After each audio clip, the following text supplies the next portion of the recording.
Assalamualaikum warahmatullahi wabarakatuh. Pertama-tama, marilah kita panjatkan puji dan syukur kehadirat Allah Subhanahu wa Ta'ala yang telah memberikan kita rahmat dan karunia-Nya sehingga kita dapat menyimak video presentasi dari kelompok kami dengan materi pengertian pendidikan berdasarkan pendekatan fenomenologi landasan pedagogik. Yang kami hormati, dosen pengampu mata kuliah landasan pendidikan Ibu Dr. Cucun Sunaengsi SPD MPD, serta rekan-rekan yang saya banggakan. Sebelumnya, perkenalkan nama saya Abel Naila Adiba Sumarna dengan NIM 2201205 dan rekan-rekan saya Magfira Salsabila dengan NIM 2201163 dan Silva Dwi Nurani dengan NIM 2201149. Baik, untuk mengefektifkan waktu, saya persilahkan kepada presentator pertama untuk menyampaikan materinya. Dipersilahkan. Fenomenologi. Menurut Wikipedia, fenomenologi adalah sebuah disiplin ilmu dan studi inquiry deskriptif yang meletakkan perhatiannya pada studi atas penampakan, akusiasi pengalaman, dan kesadaran. Fenomenologi singkatnya adalah studi mengenai pengalaman dan bagaimana pengalaman tersebut terbentuk. Menurut KBBI, fenomenologi, ilmu tentang perkembangan kesadaran dan pengenalan diri manusia sebagai ilmu yang mendahului ilmu filsafat atau bagian dari filsafat. Menurut Little John, pada tahun 2008, fenomenologi merupakan studi mengenai pengetahuan yang berdasarkan pada kesadaran manusia. Dalam fenomenologi, seseorang dapat mempelajari cara memahami sesuatu peristiwa, gejala, atau objek dengan mengalami secara sadar. Pedagogik. Menurut Wikipedia, pedagogik diartikan ilmu atau seni dalam menjadi seorang guru. Maka dapat dikatakan bahwa yang dimaksud dengan pedagogik adalah ilmu tentang pemahaman anak dalam arti peserta didik. Menurut KBBI, pedagogik merupakan ilmu pendidikan atau ilmu pengajaran. Dan menurut Profesor Dr. J. Hupfeld, pedagogik merupakan ilmu yang mempelajari masalah pembimbing anak untuk mencapai tujuan tertentu, supaya kelak setelah dewasa dapat menyelesaikan tugas hidupnya. Pengertian pendidikan berdasarkan pendekatan fenomenologi landasan pedagogik.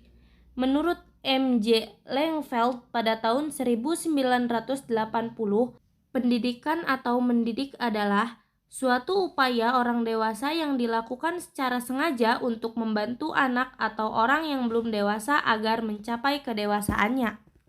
Maka dalam hal ini, pendidik tentunya telah memiliki tujuan pendidikan.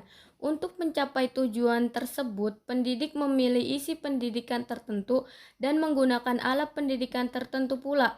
Dari uraian di atas, dapat diidentifikasikan adanya 6 unsur yang terlibat dalam pendidikan atau pergaulan pendidikan, yaitu yang pertama, tujuan pendidikan. Menurut pasal 3 Undang-Undang Nomor 20 Tahun 2000, pendidikan nasional berfungsi mengembangkan kemampuan dan membentuk watak serta peradaban bangsa yang bermartabat dalam rangka mencerdaskan kehidupan bangsa, bertujuan untuk berkembangnya potensi peserta didik agar menjadi manusia yang beriman dan bertakwa kepada Tuhan Yang Maha Esa, berakhlak mulia, sehat, berilmu, cakap, kreatif, mandiri, dan menjadi warga negara yang demokratis serta bertanggung jawab. Yang kedua, pendidik. Secara harfiah, pengertian pendidik adalah orang yang mendidik, yakni orang yang memberikan ilmu atau pengetahuan baru. Pendidik juga bertanggung jawab terhadap pelaksanaan pendidikan dengan sasarannya adalah anak didik. Yang ketiga yaitu peserta didik. Menurut Undang-Undang Nomor 20 Tahun 2003, peserta didik adalah anggota masyarakat yang berusaha mengembangkan potensi diri melalui proses pembelajaran yang tersedia pada jalur, jenjang, dan jenis pendidikan tertentu. Yang keempat, isi pendidikan. Segala sesuatu yang diberikan kepada peserta didik untuk keperluan pertumbuhan kepribadiannya. Isi pendidikan berbeda dengan isi pengajaran. Isi pendidikan berupa nilai, pengetahuan, dan keterampilan. Yang kelima, alat pendidikan. Menurut Sumitro, pada tahun 2005, Alat pendidikan merupakan faktor pendidikan yang sengaja dibuat dan digunakan demi pencapaian tujuan pendidikan tertentu. Atau dengan kata lain, alat pendidikan adalah situasi, kondisi, tindakan, dan perilaku yang diadakan secara sengaja untuk mencapai tujuan pendidikan tertentu. Dan yang keenam yaitu lingkungan pendidikan. Lingkungan pendidikan merupakan sesuatu yang ada di luar individu, baik berupa benda mati, makhluk hidup, ataupun peristiwa-peristiwa yang terjadi yang dapat memberikan pengaruh kepada individu tersebut. Selanjutnya, pembahasan masalah yang pertama, kenakalan siswa. Seperti yang kita ketahui, kasus ini sudah banyak dialami di sekolah manapun. Problematika pada kasus kenakalan siswa yaitu yang pertama, setiap murid mempunyai karakteristik yang berbeda-beda. Yang kedua, kenakalan siswa adalah perilaku menyimpang dan melanggar peraturan sekolah yang dilakukan oleh siswa, sehingga mengganggu suasana belajar dan merugikan individu lain. Kasus ini sudah banyak dialami di sekolah manapun.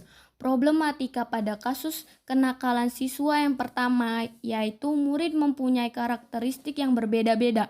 Yang kedua, kenakalan siswa adalah perilaku yang menyimpang yang dilakukan oleh siswa sehingga mengganggu suasana belajar dan merugikan individu lain.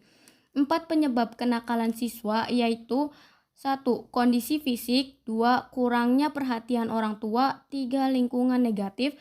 4. Metode pembelajaran guru yang kurang bervariasi. Di saat seperti ini, penggunaan metode fenomenologi bisa pendidik terapkan untuk mencari sebuah jalan keluar. 4 cara mengatasi kenakalan siswa, yaitu pemberian model bagi siswa, teguran verbal, sanksi fisik, perhatian khusus, manipulasi pemberian tugas, memberikan aktivitas pengganti, berkomunikasi dengan orang tua, memberikan peraturan, dan lain-lain. Kasus yang kedua yaitu kesulitan belajar. Kesulitan belajar pada usia sekolah dasar pada umumnya meliputi kesulitan yang berkaitan dengan kemampuan membaca, menulis, dan berhitung. Permasalahan yang dialami adalah rendahnya konsentrasi saat belajar di kelas yang mengakibatkan rendahnya prestasi akademik dan hasil belajar akibat proses pemahaman pembelajaran yang lebih lambat dibandingkan teman-teman seusianya. Dalam hal ini, guru perlu memahami perbedaan ragam kesulitan belajar siswa serta melakukan asesmen yang sesuai pada tingkat kesulitan belajar siswa. Seperti tes Draw a Person IQ dan tes skala kesulitan belajar. Setelah melakukan asesmen, guru diharuskan melakukan intervensi yang sesuai dengan kebutuhan masing-masing siswa dan selanjutnya melakukan evaluasi untuk melihat kemajuan siswa. Kasus yang ketiga yaitu diskriminasi evaluasi terhadap murid. Diskriminasi evaluasi sudah sangat akrab di telinga kita semua.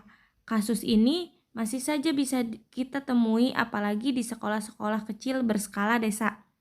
Segelintir guru masih saja menggunakan metode jabatan orang tua dan koneksi sebagai indikator penilaian, memberikan nilai yang bagus hanya pada mereka yang berasal dari keluarga terpandang, status sosial tinggi, anak guru, anak dokter, sampai mandor kehutanan. Aneh, sedangkan mereka yang berlatar belakang dari keluarga biasa tak terlalu dipedulikan, seringkali terabaikan. Bahkan ketika anak yang bermasalah akan dihukum mengutip sampah, hormati tiang bendera, dan lainnya. Sedangkan ketika anak guru yang bermasalah atau anak kepala sekolah yang bermasalah hanya dinasehati saja, walaupun jenis kejahatan tersebut sama. Tanpa guru tersebut sadari, di hati murid yang lain muncullah sebuah kecemburuan perasaan kecil hati sampai murid tersebut tidak begitu peduli lagi dengan kegiatan belajar. Sehingga banyak sebagian murid yang tidak mau pergi ke sekolah. Keadilan guru dalam evaluasi siswa ini jelas dipertanyakan. Guru seharusnya memberikan contoh yang benar agar bisa digugu dan ditiru. Guru harus mampu adil dalam menilai anak didik. Sudah sejauh mana peserta didik mengerti materi pembelajaran yang sudah diberikan? Saran yang dapat kami berikan adalah penghapusan budaya diskriminasi terhadap murid. Murid dan orang tua yang merasa tercurangi harusnya berani menyibak tabir kelam ini. Berharap kepicikan itu tidak akan terulang dan tidak dirasakan oleh anak cucunya kelak. Para petinggi sekolah juga seharusnya menindak tegas guru yang berani mencari keuntungan di tengah dunia pendidikan yang suci ini. Cukup sekian penjelasan dari saya. Saya kembalikan kepada Silva. Terima kasih Abel. Untuk kesimpulan dari penjelasan di atas, kita dapat mengambil sebuah kesimpulan bahwa yang dimaksud dengan fenomenologi yaitu sebuah studi mengenai pengalaman dan bagaimana pengalaman itu terbentuk. Sedangkan pedagogik adalah ilmu atau seni dalam menjadi seorang pendidik. Pengertian pendidikan berdasarkan pendekatan fenomenologi, landasan pedagogik, yaitu suatu upaya orang dewasa yang dilakukan secara sengaja untuk membantu anak atau orang yang belum dewasa agar mencapai kedewasaannya. Sekian dari kelompok kami. Mohon maaf bila ada kesalahan. Dan salah dalam perkataan. Saya Silpa Dwi Nurani. Saya Abel Neila Diba Sumarna. Dan saya Magfira Salsabila. Pamit undur diri. Wassalamualaikum warahmatullahi wabarakatuh.